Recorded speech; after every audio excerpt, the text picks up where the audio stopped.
Thank you so much for having me.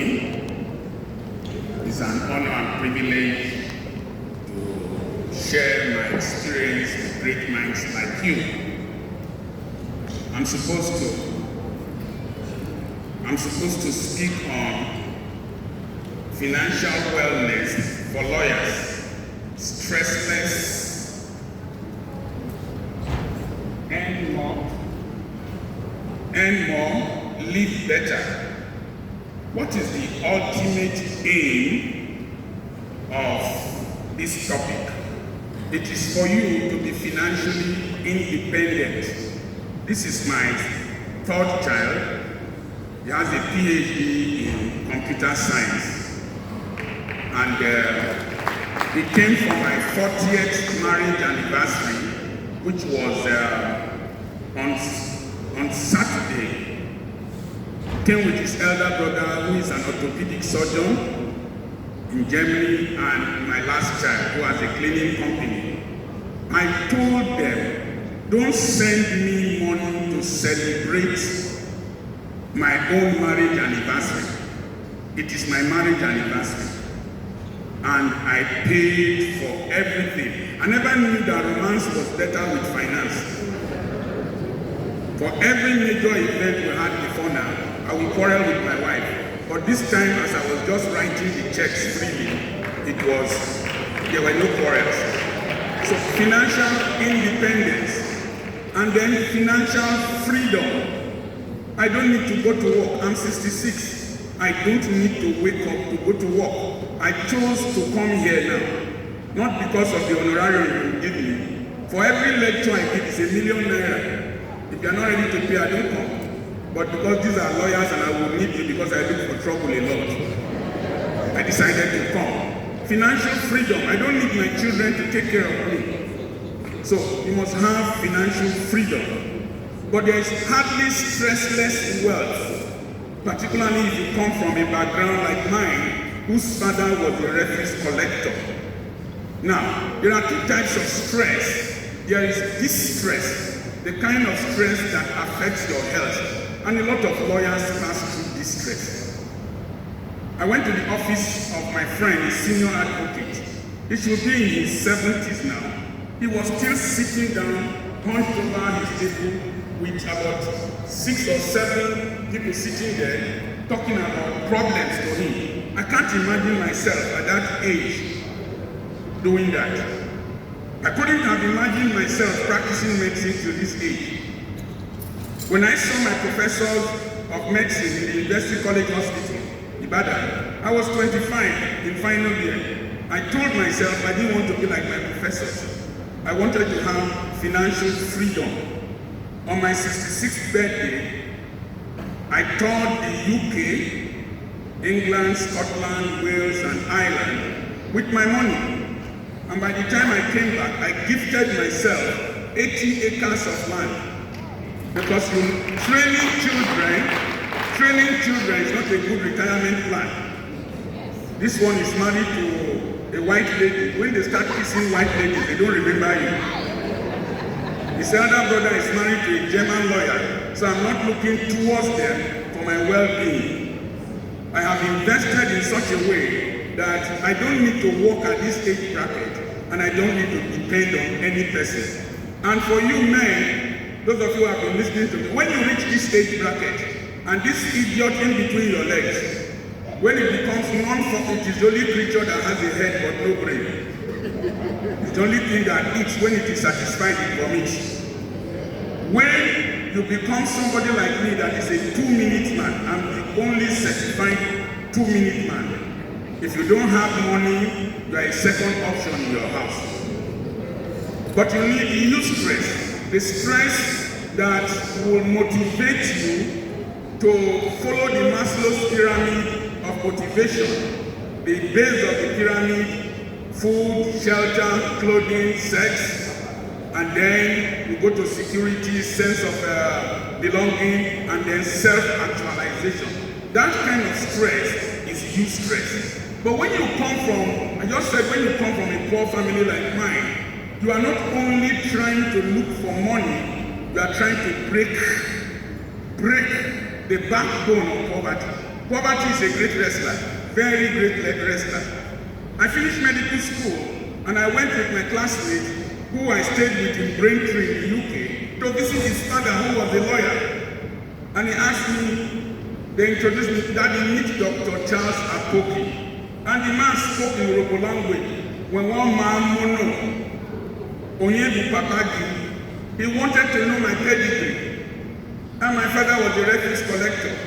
My father worked in the Warri Cemetery and then became a gate man in the hotel when I was in medical school. How could I introduce myself to a lawyer? And I made a vow that no person will ever ask my children, who is your father?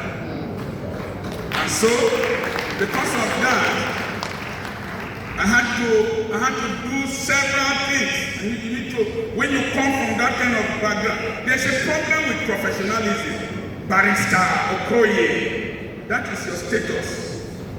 They will welcome you in church. Let's welcome Barrister Okoye. When they want to donate money during the Thanksgiving, they will tell them, I'm need moral support. They will now ask the moral support of Salabole. That is to say, I'm giving you moral support.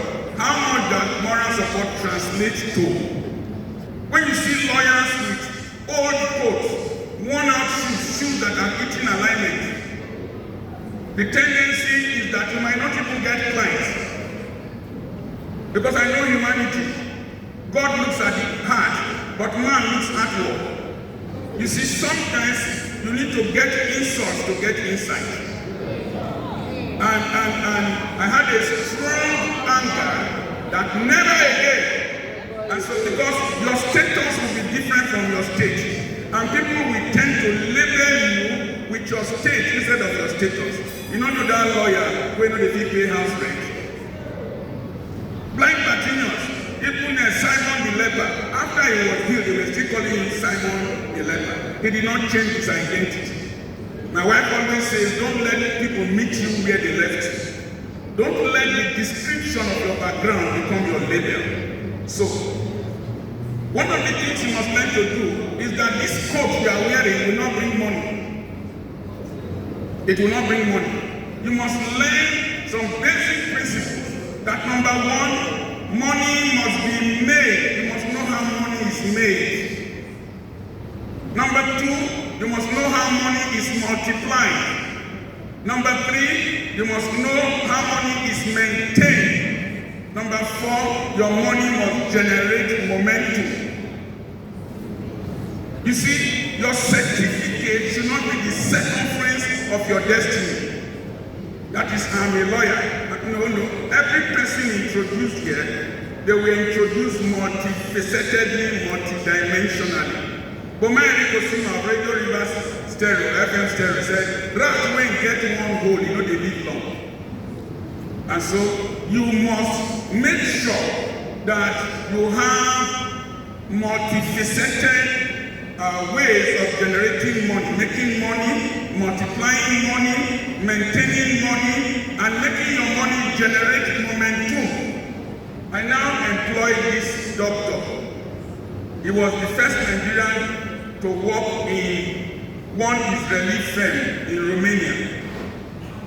I started a company in Europe from my intellectual property.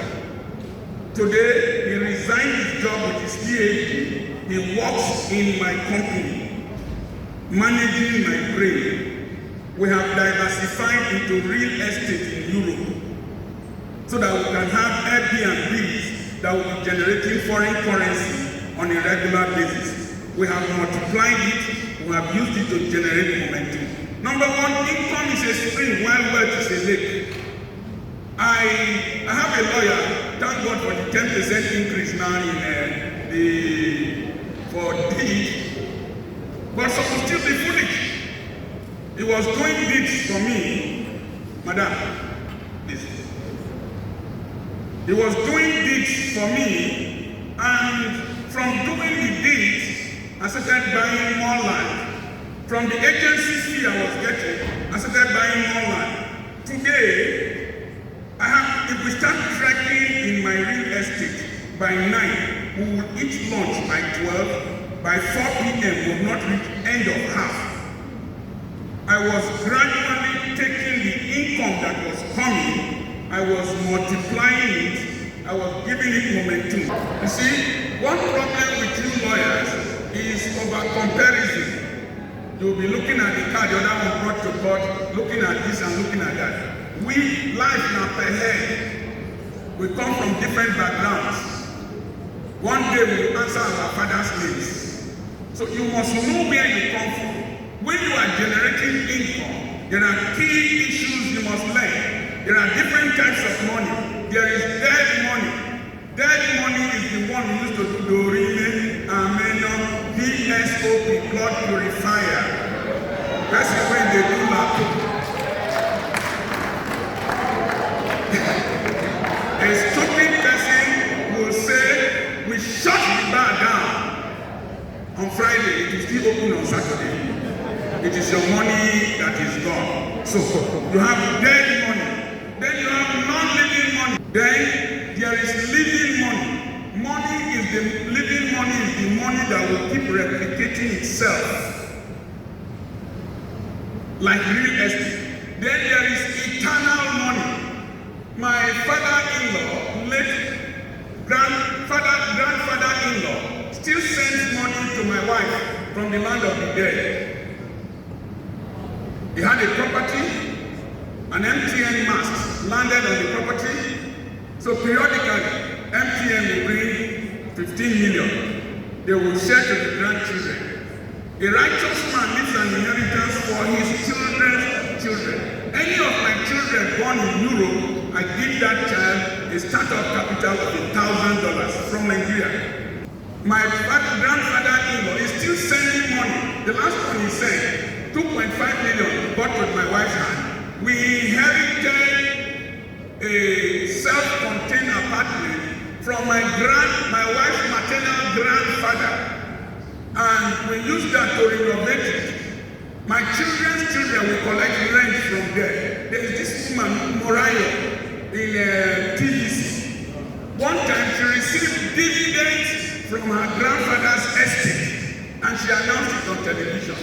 If you die poor, your children will announce obituary. We regret to announce. But if you die rich, your children will say, call to glory. We announce the departure to the great beyond. Papa, sleep until we need to part no more. They still want to spend time with you without knowing where you went to because you provided for them. And then after 25 years, they will say, remembrance, remembrance, remembrance. It is because they are still collecting house rent from your property. So that is eternal money. But there is stupid money. My books are there. There's a book that I wrote, Money is an Idiot. If you don't label your money, it will attract problems to itself. Label your money as you get it. You get one brief, you get one piece, be labeling them. Be intentional, be futuristic. Behave as if you are trying to buy your freedom. Any money you receive and you don't label it, when you look for it in future, you won't know what you used it to do. So, the first thing is that you must, how do we generate money in this dispensation? Lawyers, please listen. Let us do what illiterates are doing and improve on them. They say I run schools. Yes, but in my school, all the pekere they eat in my school is from my plantain. There was 1 year I supplied plantain and banana suckers of 1.25 million. All the rice they eat in my school is from my house. My wife cooks, mama cooks, she's a nurse. All the exercise books they use is printed from my printing press. He wrote books from the age of 13. He became a millionaire in my house from the age of 22. We are building 2 buildings, twin-story buildings for him with his money. We showed him his cooperative card in a cooperative he belonged to. He has 10-point-something million there. That means as he stands there, he's entitled to a loan of 30 million. So, look for what Uber, it is Kabu Kabu that was computerized. So, as much as possible, what is it that you can produce that poor people will need on a daily basis? according to C.K. Prahalad. He says you produce something for those who earn less than $2.5 a day, that you will be rich and socially relevant. Have you noticed that milk is in sachets? Detergent in sachets? Everything is in sachets. Do you know that the poor constituted 4.5 billion human beings when the population of the world was 7.5 billion? That's why when cowbell came and they were selling milk in sachets, they were selling more than pig milk. So what is it that poor people need in your environment? I'll give you an example.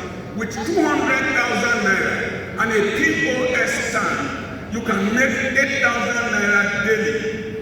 If you have 3 of that, you are making 24,000 naira daily. Times 30 days is 720,000 naira in a month. I know a pastor who has 12 POS stands in area market. If each one makes 5,000 naira, it is 5 times 12, 60,000 naira a day. Forget this garment. What I did was that the garment of being a medical doctor, I put it aside. I looked for what can grow my family, grow my finances, so that I could train these children overseas. I wanted to have a global family. That's why I call myself a global grandfather. And I needed to bend down to work. I know a lawyer. She produces Banga paste, a lady. She has a master's in law. She attends Church of God Mission, very good branch. At one time, Banga was the most Googled word. I know a lawyer. She sells hair. At one time, DHL gave her a discount. Today, she's living in the UK with the husband. It is the hair business she carried to the UK. It is that business that is sustaining them in the UK. She's not working for any person. So there are God's businesses. Number one, food is God's business. I farm on 47 acres. I don't buy garden. So housing, that's God's business. Real estate, that's God's business. The next thing is clothing. God was the first tailor. He made. Some of you are very beautiful ladies. Fashion and designing. Do you know clothes are bought emotionally? You know that? This one, sorry to say that, the boy that made this, 40,000 naira to sew it. There are some briefs you handle, they go to beg you, and you go pay transport money for the person doing it. And he made 10 for me once, 400K.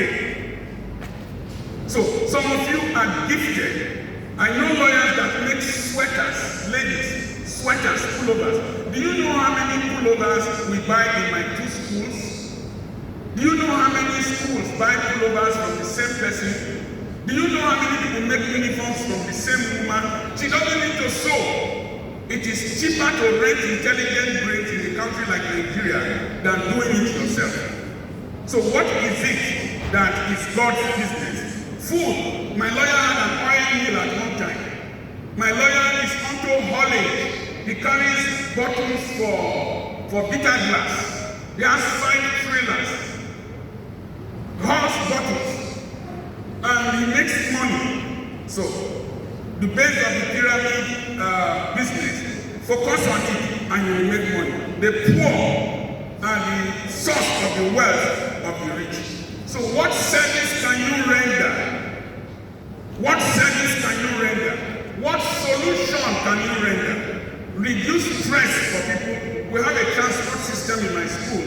Each child pays about 70,000 naira. There are no vehicles, no taxis in Uganda. So we provide transport for them. 70,000 naira. And we carry them home, bring them back the next day. We are reducing stress for parents. Save people time. If you can save people time, you will make money. If you can save people money, you will make money. If you can save people energy, you will make money. Stress, time, money, and energy. One of the things you will learn to do very early in life is real estate. Invest in real estate. I just finished good service and I started buying properties. You don't bath land. You don't change the oil. You don't change the tires. You don't do anything, you just get. And when you start investing in real estate early, don't get emotionally attached to real estate. Sell and move on. Sell and move on. That's how I've been doing. Sell and move on. The house I am living in now is profit. The land, profit. When you flip real estate frequently, look for where it is cheap, where the town is going to, particularly when you are young, invest. Even when you are old, buy. Then finally, the lawyer and social media. Okay?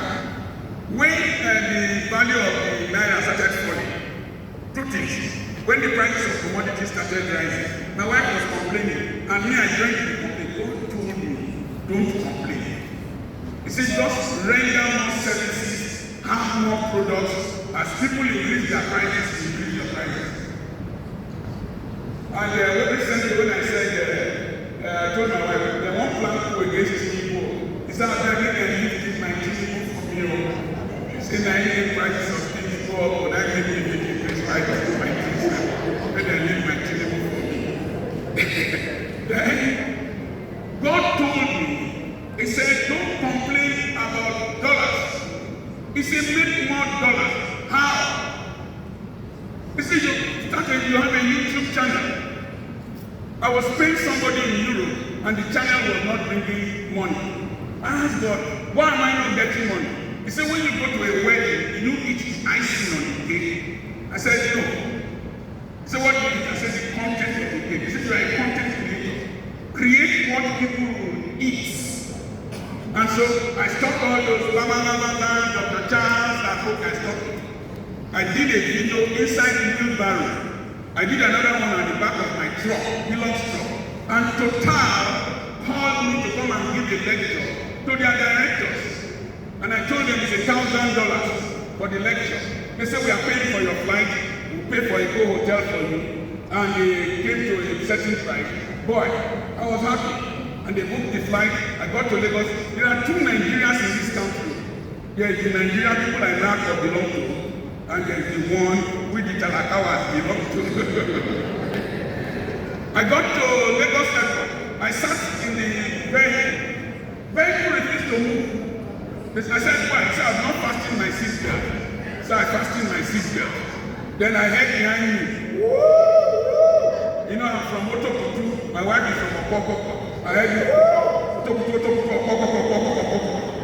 I said, now, I asked him, who did they follow? He said, now you. So I adjusted myself and sat down very well.